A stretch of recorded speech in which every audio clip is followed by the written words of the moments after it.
Welcome to the Animals 2.0. He howled every evening at 7:26 p.m., not toward the street, not toward the sky, but at one single window in the building across the alley. The sound didn't echo. It pressed like grief being forced out through the lungs of someone who didn't know how else to keep breathing. That's how I first noticed him, a 6-month-old German Shepherd puppy, mostly black, with a strange white blaze on his chest, perched at the edge of the roof of a 12-story walk up in Manhattan, New York. August heat thick in the air, concrete sweating. I was up there fixing a repeater antenna. Third job that week, freelance work pays. The bills avoids the people, that's how I like it. But the sound stopped me cold at first. I thought someone had locked their dog up there and forgotten him. Happens more than you'd believe. But when I stepped toward him, he was already backing up. Not running, not afraid, just leaving, like he didn't belong, like he had somewhere else to be. He didn't bark, didn't growl, just disappeared down the fire escape without a sound, vanishing into the maze of the city, like a ghost in fur. The next day, same time he came back, same spot, same posture, same gaze fixed on the fourth floor of the building across the alley.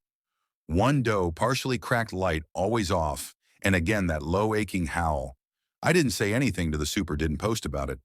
Something about him felt off limits, like interrupting would be disrespectful, but I couldn't stop watching 3 days in a row. Same routine roof, howl gone. The fourth day, I waited for him, sat by the roof access hatch, like some kind of idiot, eating a stale sandwich and checking my phone every 3 minutes, like he might text me. And when the sound started again, I didn't flinch. I stood, slowly turned, and saw him climbing the final rung of the fire escape, ears forward, eyes already locked on that window. He didn't even acknowledge me. He walked past, precise, calm, sat at the ledge and howled. It was so deliberate, so exact, not the random panic of an abandoned dog. It had weight pattern, purpose. I looked over to the window. It hadn't changed still. Dark, still closed.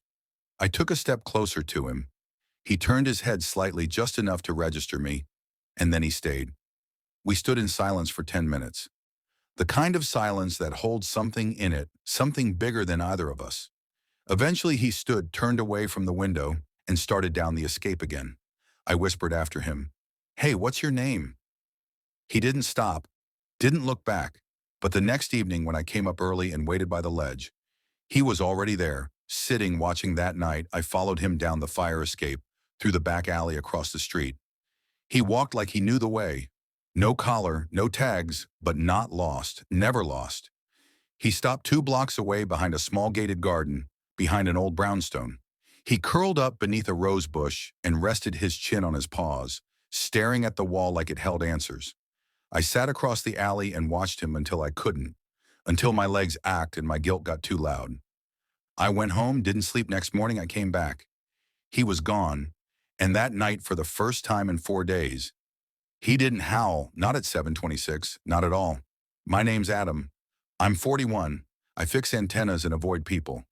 I've spent most of the last 5 years pretending I can't hear ghosts, but this one howled from a rooftop, and I think he was waiting for someone to listen. The next time I saw him, he was bleeding a trail, thin, rust cold, leading behind a dumpster in the alley, just 2 blocks from the rooftop.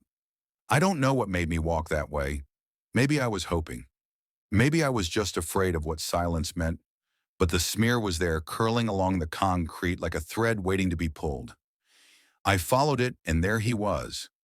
The black puppy with the white blaze curled into himself behind the bins, breathing fast, paw tucked under his chest at the wrong angle. His ribs showed more. Now his eyes didn't close when I approached, but he didn't move either. He was done running. I dropped to my knees and said the first thing that came to mind, "Hey, Cole." I don't know where the name came from. Maybe it was the color of his coat, maybe the way he burned without flame, but it stuck in my throat like it had always been his Cole. Don't move, okay? He didn't. Not because I asked, because he couldn't. I scooped him up slow, careful, whispering nonsense like I used to when I held my son during storms. I didn't think, just acted like he was already mine. Like he'd always been the vet, didn't ask questions. Maybe it was the blood. Maybe the look on my face. They rushed him into the back, and I sat in the waiting room with my hands still stained, heart pounding, like it didn't know which of us it belonged to. He had a deep laceration on his front leg. Not from a car. They said more like glass or metal dumpster injury. Probably infection had already started, dehydration, malnutrition. They asked if I knew his history. I shook my head. He's not chipped, the text said. No records, no reports. No name. He has a name, I said. It's Cole. She paused, nodded, and wrote it down. They kept him overnight. I stayed in the parking lot pretending I had somewhere else to be. I didn't, and the next morning they let me into the recovery room. He was awake, eyes open as still. He didn't lift his head. But when I said his name, his ears twitched. That was enough. I sat on the floor beside the kennel and didn't speak. Just breathed with him, matched his pace one and one. Out he watched me, not with fear, with distance, like someone watching a door that's been locked too long. Finally, creak open that evening. They gave me instructions, pain meds, antibiotics. Rest, no running. No stairs. I carried him out in a towel. His body was light, too light. We didn't go to a shelter. We didn't post flyers. We went home. I set up a soft bed near the window. Gave him space, didn't touch him. Just let him exist. He didn't eat, didn't drink, didn't make a sound until 7:25 p.m. He stood limping, shaking but standing, and he walked, dragged himself to the window, pressed his nose against the glass and stared at the same window across the alley, fourth floor. Dark, he didn't howl. Not this time, he just watched, and for the first time I realized he wasn't calling for help. He was calling someone back the next morning. Cole tried to stand again. His bandaged leg buckled. He collapsed sideways into the floor with a dull thud, but didn't cry out. He just lay there breathing hard, staring at the window like it owed him something. He wasn't trying to leave. He was trying to return whatever was across that alley. He hadn't let it go, not even when his body begged him to. I brought him water, he ignored it. Brought him chicken, didn't sniff. But when I pulled back the curtain just a little farther, just enough to give him a clearer view of the building across the alley, his ears moved and his tail gave a single small thump. That's when it hit me. The window wasn't a trigger. It was a tether. This wasn't a dog haunted by memory. This was a dog anchored by it, holding on to a specific place, a specific someone, not out of pain, but loyalty, devotion. That night at 7:26, he stood again, still limping, still fragile. But he made it to the window on his own and howled, not loud, not desperate. A slow rising note that climbed the walls between buildings like smoke. It didn't ask for help. It said, I'm still here. And I felt it like a punch to the chest. And I'd heard dogs howl before at sirens, at loneliness, at nothing but this. This was different. It was too precise, too focused, too full. Like he wasn't just remembering, he was repeating something, a ritual, a promise. After the second night of the howl, I started asking questions. I went to the building across the alley to the fourth floor, posed as a repairman, looking for rooftop interference. No one answered the door. No signs of recent activity. I checked the mailboxes downstairs. One of them had dust on it. Apartment 4D. No forwarding address, no posted notice. Just silence, like whoever had been there had vanished. Cole didn't care about the details. He just kept showing up at that window every night on time. And every time he howled, I felt it more. Not in my ears, in my gut, like he was waking up something I'd buried too deep. By the fourth night, I was sitting beside him at the window, not petting him, not touching, just being there, watching the window across the alley like it might flicker to life again. But it didn't. And still Cole howled. His body was healing. But that wasn't what this was about. He didn't want food, didn't want comfort. He wanted witnesses, someone to stand beside him and see what he saw, feel what he felt. He wasn't a lost dog trying to move on. He was a guardian, keeping vigil for someone who hadn't come home. And I started to understand he wasn't waiting for rescue. He was refusing to give up the fifth night. Everything changed at 6:58 p.m. A knock rattled my door, sharp, impatient. I opened it to find a woman from building management holding a clipboard and a tight smile. Sir, we've received multiple complaints about a dog howling from your unit. My stomach dropped. I glanced back. Cole was at the window as always, sitting, tall eyes locked on that fourth floor shadow across the alley. I didn't hear anything. I lied. Her eyebrows lifted. It happens like clockwork around sunset, and some tenants think you're keeping a stray inside. He's not a stray, I said sharper than I meant to. He's recovering. He's quiet. She didn't argue, just nodded like she was pretending to understand, then handed me a notice. If it continues, we'll have to contact animal control. Thank you for your cooperation. I closed the door and just stood there, the paper heavy in my hand. Cole didn't move, didn't glance at me. I've just watched that window like it held the last piece of his soul. I sat down beside him slowly.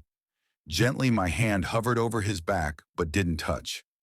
Not yet, they want to take you, I whispered. They don't get it. He didn't even blink at 7:26 sharp. He howled and I let him let the sound pour out, stretch across rooftops and windows and quiet living rooms where no one remembered how to feel something without looking away after it ended. I pulled out my laptop and started typing. Not a post, not a complaint. A name, apartment, 4D building across the alley. I searched city records, maintenance logs, anything, and there it was. Tenant Grace Whitmore, daughter Emily, age 9. Last update admitted to St. Anne's Pediatric Rehab Center, 6 blocks away, 6 blocks. I stared at the screen until my eyes burned. Then I turned to Cole. You knew, his ears lifted slightly. You've been howling for her, haven't you? He didn't move, didn't confirm it. But I saw it then clearly. This wasn't grief. It was a message, a call, every night. Same time, same direction. He hadn't just been left behind. He'd followed her and kept howling so she wouldn't forget the sound. I grabbed my jacket. Cole stood still, limping, still thin. But when I clipped the leash, he didn't resist. We walked in silence, 6 blocks under the buzz of city traffic and sunset haze, past traffic lights, past noise, past people who didn't look down. When we reached St. Anne's, I told the front desk, I was here for maintenance on rooftop relays. They let us up. We stepped out onto a small empty rooftop from here. You could see it, our building, our window, and most importantly, hers. I turned to Cole. He was already at the ledge, and for the first time, he didn't howl. He waited, watched, and I understood. Tonight wasn't about noise.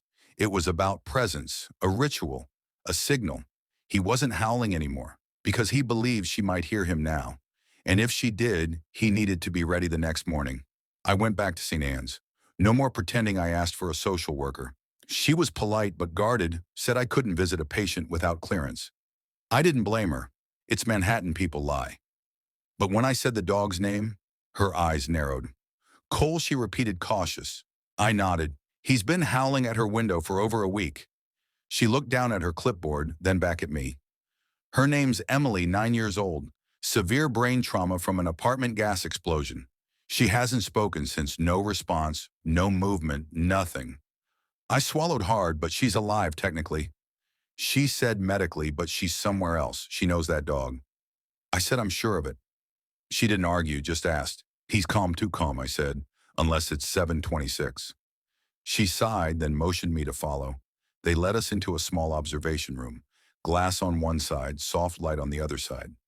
Behind the glass lay Emily, tiny, pale, surrounded by quiet machines and slow beeping. A nurse sat nearby, charting notes. Nothing moved except the monitor lines. Cole froze, not out of fear, recognition. His ears went forward, his tail didn't wag. He took one step toward the glass, then another, sat down, stared through. She didn't react, didn't flinch, didn't blink. But he stayed 5 minutes, 10, still steady watching. And then just as the clock hit 7:26, he stood, took a breath, and howled. The sound hit the glass like a heartbeat. Not loud, not long, just enough inside. The nurse, startled, looked up, jotted something down, and Emily's fingers moved, a twitch, a flinch, small, almost imperceptible. But Cole saw it and lay down, pressed himself against the bottom edge of the glass like he was anchoring it in place. The social worker covered her mouth. Oh my God, she whispered. She reacted. It wasn't random, I said. He comes every night, same time, same spot. They let us stay for 3 more nights. We returned always at 7:26. Always the same song. By the 3rd night, Emily moved her hand, opened her eyes, not wide, but open. The nurse caught it, the doctor confirmed it, and when she whispered something barely audible into the oxygen mask, they leaned in to catch it. It was one word, Cole. Not her mother's name, not pain, not confusion, just his. When they told me, I didn't speak, just looked at him, at the black furred puppy sitting beside me, eyes calm, tail still. And for the first time since I'd met him, He leaned into me, pressed his head into my side, like he knew the story was changing, not ending. Changing because sometimes rescue doesn't come in a rush of sirens. Sometimes it arrives quietly, night after night, until someone finds the strength to answer the day they asked me if I was his legal owner. I hesitated, not because I didn't want to say yes, because I knew the truth. I hadn't saved Cole. He wasn't mine. I was his because he let me stay near him while he did the thing no one else could do. He remembered, he waited, he refused to let go. They wanted to begin therapy trials. Emotional, canine interaction, sensory stimuli, regulated visits. The medical team was buzzing. A therapist said this could be the turning point. If she associates his presence with safety, we might see consistent cognitive return. I nodded like I understood, but inside I was still back on that rooftop that moment. I thought he was howling out of loss. He never was, he was howling. So she could find her way back. They set up a trial room, blank walls, padded floor, ambient, light, soft music. I sat on one side, Cole. Beside me, across from us, nurses wheeled Emily in her limbs, light and awkward in the chair. Her head tilted slightly, eyes half-lidded when Cole saw her. He stood, didn't run, didn't bark. He walked soft, deliberate, stopped 1 foot away and sat. Nothing dramatic happened, no tail wag, no jump, just presence.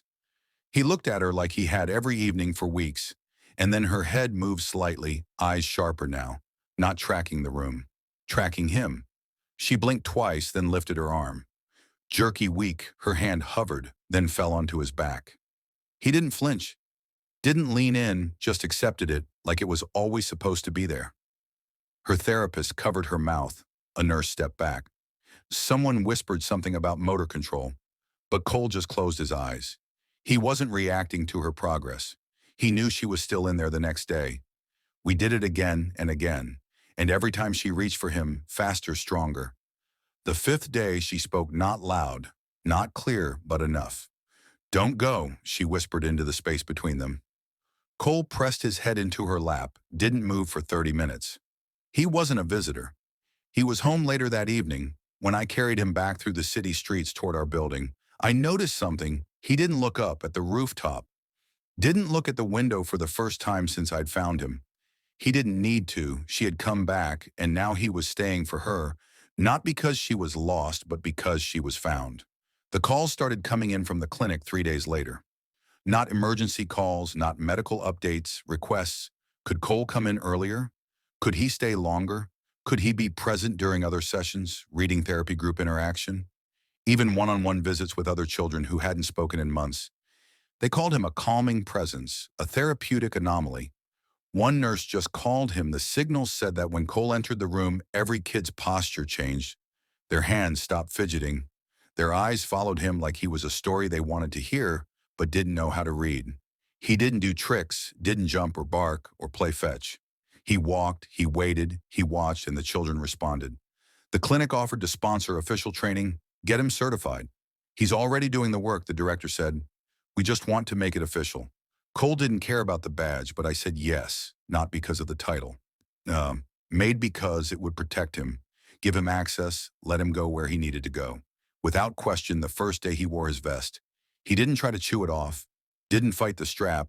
He just stood, let me secure it, then walked to the door and sat like he'd been waiting for someone to ask.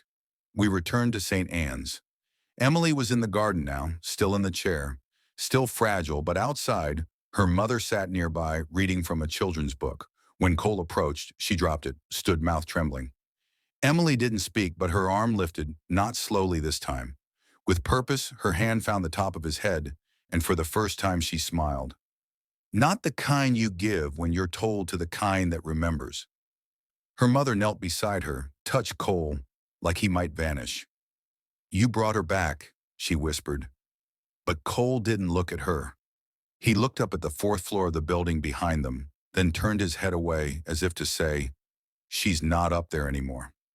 He'd done what he came to do now. He could stay for what came next. The garden became a routine. Cole would lie beside her while nurses wheeled in other children. Emily started to read, halting slow, but words nonetheless. She wasn't just recovering, she was leading. And Cole, ever still, ever quiet, became her anchor, Her proof, and in some quiet way, her voice one afternoon after the session ended, the staff let us sit with her a little longer.